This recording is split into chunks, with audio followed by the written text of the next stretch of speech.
সাভারের আমিনবাজার ইউনিয়নে আজ গণসংযোগ করেছেন ঢাকা-২ আসনে বিএনপি মনোনীত প্রার্থী ও বিএনপি চেয়ারপারসনের উপদেষ্টা আমানুল্লাহ আমান। এর আগে তিনি আমিনবাজার কেন্দ্রীয় জামে মসজিদে জুমার নামাজ আদায় করেন। গণসংযোগে আমানের সঙ্গে ছিলেন ঢাকা জেলা বিএনপির সাবেক সহসভাপতি ও সাভার উপজেলা পরিষদের সাবেক চেয়ারম্যান কফিল উদ্দিন সহ স্থানীয় বিএনপির নেতাকর্মীরা। আমাদেরকে প্রত্যেকে ঘরে ঘরে যেতে হবে, বলতে হবে, আমাদের পরিবার পরিজন সবাইকে মাঠে নামাইতে হবে। আমি চাই কেরানীগঞ্জের সর্বোচ্চ ভোট দিয়ে আমান ভাইকে আমিনবাজার পক্ষ থেকে জয়যুক্ত হবে। গণসংযোগ শেষে নেতাকর্মীদের উদ্দেশ্যে সংক্ষিপ্ত বক্তব্য দেন আমানুল্লাহ আমান। তার বক্তব্যে তিনি আসন্ন জাতীয় নির্বাচনে বিএনপির বিজয় সম্পর্কে আশাবাদ ব্যক্ত করেন।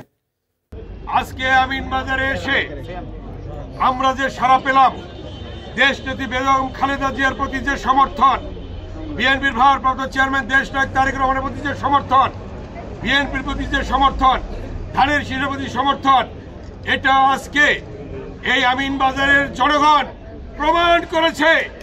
ইনশাল্লাহ আগামী ফেব্রুয়ারির প্রথমার্ধে নির্বাচন হবে। সেই নির্বাচনে আল্লাহর রহমতে জনগণের সমর্থন নিয়ে দেশনেত্রী বেগম খালেদা জিয়া এবং তারেক রহমান বাংলাদেশে ক্ষমতায় আসবেন। প্রধানমন্ত্রী হবেন জনাব বিএনপির ভারপ্রাপ্ত চেয়ারম্যান দেশনায়ক তারেক রহমান ইনশাআল্লাহ।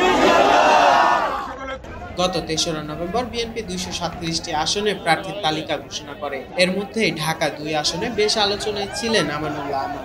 প্রায় ৫,৫৯,০০০ ভোটার সংবলিত এই আসনে তার মূল প্রতিদ্বন্দ্বী হিসেবে বিবেচিত হচ্ছেন জামাত মনোনীত প্রার্থী ইঞ্জিনিয়ার মোহাম্মদ তৌফিক হাসান।